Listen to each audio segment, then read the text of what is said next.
So today I asked the Sonic car hop girl if I could pay her with gum. She just looked at me like I was an idiot. I guess she doesn't like gum. Hey guys, this is a Dark Silk Gaming production. I'm DSG and today we'll be taking a look at Diablo 3 Beta The Witch. We're going to go through all the skills, abilities, and show them off. Well, let's get started. First off, let's take a look at the primary skill tree. Now none of these abilities or skills or spells, whatever you want to call them, use mana or arcane in this case. These are basically useful whenever you run out your big spells which pack a punch. You can use these and they're not actually too bad themselves. First up we have Magic Missile, which casts a bolt of energy at the target. The runes that work for it are Charge Blast, which increase the damage, Split, which will actually fire multiple missiles, which is good if you're fighting a large group, which you'll be doing a lot in this game. Penetrating Blast, which will pierce through one target and hit the targets behind them. Attunement, whenever it hits a target you gain arcane power, which basically means you gain energy back just for doing your normal attack. And Seeker, it's a Seeker missile pretty much. Let's go ahead and check out what the graphics on these look like real quick. Alright, first off, this is without any runes, so this is the basic as it gets right here. Let's back up a little bit so you can see it flying across the screen. It's just a little purple glob. Now let's go and add a rune to it real quick. One thing I should point out real quick is every time you change a rune, it has a timer on it before you can use the spell again. A cooldown. I guess that's to prevent you from spamming it in combat, changing it up as you go. Alright, now as you can see it goes a heck of a lot faster. It has a little bit different look to it. Now let's go and check out what the split does real quick. Alright, this is what it looks like with the split. It just splits into 3 different areas, which is good for taking down some groups. Now I guess I could find a group for you to see what that looks like. I should have a couple mobs right over... Dun. Where you at? Where you at? There you at. Oh, you're a dead one. Okay, oh, there's one. Really? Just one? Okay, so... against one, of course, it's not nearly as effective, but against a group it's a lot more effective. Now, that's the only 2 runes I can do for that spell, so let's move to the next spell. Now we're going to be looking at Shock Pulse, which releases a bunch of electricity across the ground. Its runes are Explosive Blast, which will explode and attack nearby enemies. Fire Bolts, which will do fire into electricity to burn the enemies. Piercing Orb, which will attack multiple enemies with one orb of electricity. Lightning Affinity, which makes every target hit by pulse restore arcane power. And Living Lightning, which conjures a being of lightning that drifts towards electrocuting every enemy. Can't wait to try that one out. That sounds fun. The only one I can actually use at the moment is Explosive Blast, but first let's go and see what Shock Pulse by itself looks like. Alright, this right here is just the Shock Blast by itself. Let's go ahead and add a rune to it real quick. Alright, this one makes it when enemies die, they explode and attack out... Well, that didn't work out too well, did it? There it goes. Explodes and attacks nearby enemies. Just a nice little effect to it. My personal favorite spell so far is the Spectral Blade. What this does is it summons a bunch of blades in front of you to attack multiple enemies, so if you're surrounded, it's a great escape spell, I guess. And it makes you into a battle mage. Now I don't have a high enough level to unlock any of these runes yet, but first off you have Deep Cuts, which will make them bleed for additional damage, Impactful Blades, which will give you a chance to knock them back and slow the enemies down. Siphon Blade gives you a chance to get more arcane energy. Healing Blades for critical strikes will give you life, and Throne Blade just extends the reach so you can hit farther away. Yep, let's go and check it out real quick. Alright, here we go. As you can see, it just summons a bunch of blades in front of me to take them down. Let's do a group real quick. Now, as you can see, I'm hitting them all at once, but only in front of me. The ones behind me are safe. Now, the final spell in the primary skill tree is Electrocute. I can't use this yet because I'm not level 15, but what it does is uses lightning to attack up to 3 enemies. And I can't even see what the runes are for them because I can't click on it. So until the game comes out, that's going to remain a mystery.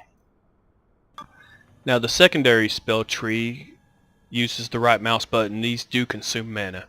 Ray of Frost is your first spell, which will channel a beam of pure cold, freezing your enemies. Now the runes for that is Sleet of Storm, which you create a storm around you, hitting any enemies caught up, which this is when they're completely surrounding you is really good for. Cold Blast reduces the cost in cast, or makes it cheaper to cast. Snow Blast damage increase for the longer the ray hits. So it's like the StarCraft 2 Void Raids. The longer it attacks, the stronger it gets. Numb increases the amount of target movement is slowed, so it slows them down faster. And Black Ice, slain enemies have a patch of ice that leaves a patch of ice that damage enemies. Alright, let's go check it out real quick.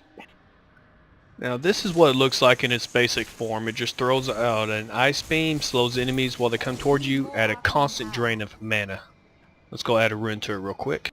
Now the rune Sleet Storm adds basically a vortex around you, which is a constant drain of mana also, damaging any enemies that get within this area right here. This next spell, Arcane Orbs, is a lot of fun against groups because it does like an area effect bomb. Obliteration will increase the damage. Arcane Orb creates orbs that circle around you, make it kind of like a damage shield, so anything that gets close takes damage. Increases the radius of it, so it explodes in a larger area. Tap the source will reduce the cost of the arcane that it costs to cast. Wow. Me learn English. Celestial Orb passes through your enemies and keeps attacking everything around in a straight line, so that's a pretty nice ability too. Can't wait to play of all these, but the only one I can use right now is Obliteration. Let's check the Arcane Orb out in its basic form real quick. Oh, how nice. These guys want to help test this out for me. Here we go. As you can see, it makes a nice little purple effect and does a pretty nice area of effect. Let's go add that rune to it, see the damage increase. Alright, now as you can see, the particle effects have changed and it does more damage, though you can't really see a damage readout on that, unfortunately. Now Arcane Torment is the next spell, and it releases a bunch of tiny little missiles that fly towards the target, hitting them. I can't use any of the runes yet, but Disruption pretty much increases arcane damage against the target it hits. Death Blossom will increase the damage, but you lose complete control over the spell, so it can go anywhere it wants to. Arcane Mines, which sounds a lot of fun, is you'll set the mines, and when the enemies approach, they blow up. It sounds like a pretty good trap right there. Power Stone, every time you hit an enemy, you have a chance to leave behind a Power Stone, which will grant you more energy. And Cascade will fire new missiles at nearby enemies, or give you a chance to fire new missiles at nearby enemies every time an enemy gets killed. Alright, let's go check it out. And these nice guys over here decided to help us out to see what this looks like. And here we go. It's not bad, but I don't know. There's just better ones out there, in my opinion. Even though it looks fun, I had more fun with some of the other spells. Maybe with some runes attached, like those mines I talked about earlier, would be make it more interesting. But of course, this is beta, and who knows what the real game, it could change completely tomorrow. Who knows? Just so you know, if I say I like a spell or I don't like a spell, that's just my personal opinion, and you should set your own opinion on the game once you get a chance to play it.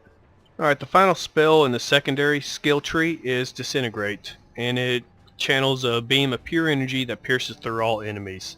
I can't try it to show you what it looks like, and I can't even tell you what the runes are since I can't click on it. We'll have to wait for the game to come out to see anything more about that spell. Now into defensive skills. The first three do not use any of your energy at all. The final one, Teleport, does use some of your arcane power. Frost Nova has a cooldown of 12 seconds, and it will blast and freeze all enemies nearby. The runes has Shatter, which whenever an enemy dies, will have a chance of doing an additional Frost Nova. Cold Snap reduces the cooldown, so instead of 12 seconds, it'll be, say, I don't know, 10 seconds. Frozen Mist will, instead of freezing them, leave an area of effect which will damage anybody within it for a certain amount of time. Deep Freeze, if you hit at least 5 enemies, you'll gain a chance to critical hit.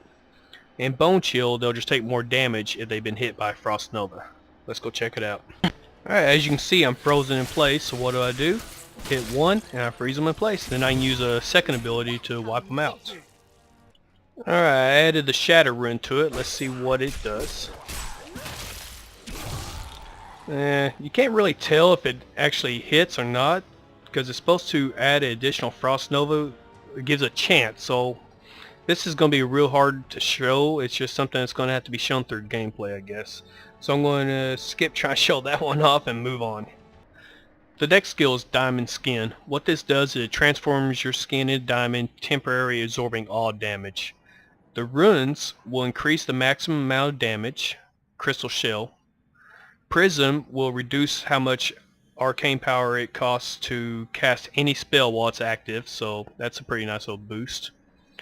Mirror Skin reflect a percentage damage back at the attacker. Enduring Skin will increase the duration of Diamond Skin. And Diamond Shards will, when Diamond Skin wears off, it explodes Diamond Shards in all directions, damaging enemies. Alright, I got an enemy attacking me. I'm going to put Diamond Skin on. And, well, he never attacked me, so I couldn't show it, but it doesn't last very long. But for a few seconds, you will become invincible. For a certain amount of damage, of course. The final two skills, I can't show you what the runes are or even show you what they do, but they, first one slows down time. It makes the enemies move a lot slower around you while you can continue moving at the same speed. And teleport moves you from one location to another. Easy enough to figure out. The next tree is the Force tree. Wave of Force uses arcane power and has a huge cooldown.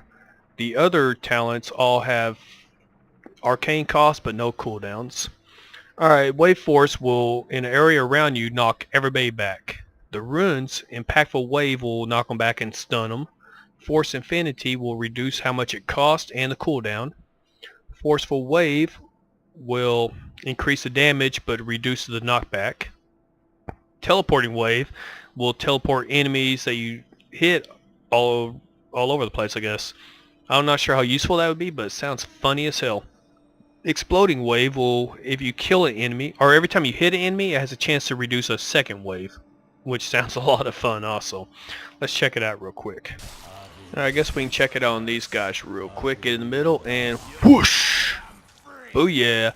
Now I killed them all in that one hit, but you gotta realize that I'm level 13 and I have a lot of really high gear on my character. Alright, Energy Twister. What this does is it releases raging tornadoes across the battlefield. Now they go in a straight line, well, straight line. They go in front of you in a kind of a wavy line, but they won't go like behind you or to the sides. The runes is Mistral Breeze will reduce the casting cost. Gale Force will increase the damage of every twister. Raging Storm, when two of your twisters collide, you can cast up to like 3 or 4 at a time. When two of them collide, it will make into one giant tornado. Wicked Wind, it will no longer travel but stay in one spot circling, so anything walks through it trying to get to you will be damaged. And Storm Chaser, now, I'm not sure how this works. What it does is whenever each energy twister will create wind charges that can be released by signature spells to form a giant twister. Now your signature spells is like your primary tree where Magic Missile and stuff was. I'm not sure how this works and until the game comes out, but I'm really curious to find out now. Let's go check out Energy Twister real quick. Alright, let's see what this does to these bad guys really quick. There's that twister going right there through them all. Now as you can see, they are kind of random. I guess they can go in all sorts of directions. You can't really control them very well, but they seem to go more in front of you than any other direction. The final 3 spells for the Force tree is Hydra. It summons a magical Hydra that attacks enemies with bursts of fire. Some of you might remember this spell from Diablo 2. Meteor unleashes a massive meteor that scorches the enemies caught in its blast. And Blizzard, which was one of my favorite spells in Diablo 2, unleashes a blizzard that damages and slows enemies caught in its grasp. Alright, I can't really do anything else with this tree, and if you check out the next 2 trees are completely locked, Conjuration and Mastery, so I have no idea what this is going to be. So let's check out the final stuff, and that'll be passive skills. Now think about passive skills, they're always active and you can have up to 3. At level 10 you get 1, level 20 you get 2, and level 30 you can have 3 unlocked. Now these in the last update have been completely rearranged because last time Critical Mass I believe was unlocked at level 13 or something, or level 12. and they've changed it to level 50 now. Now, really quick, we're going to go through all these, talk about them, and I'm not going to show you because, well, you can't really show them that well. Alright, let's check them out real quick. Now, first off, we have Blur, which will reduce damage taken by 20%. Power Hungry will grant 30 arcane power whenever you collect a healing orb, which is those little red things that falls when you slay enemies. Evocation will reduce all cooldowns by 15%. Glass Cannon increases all damage, but also increases all damage you take. Prodigy will, every time you use one of your signature spells, which was the primary tree, you'll gain 4 arcane power, which means you'll get more power back than just letting your normal regain happen by itself.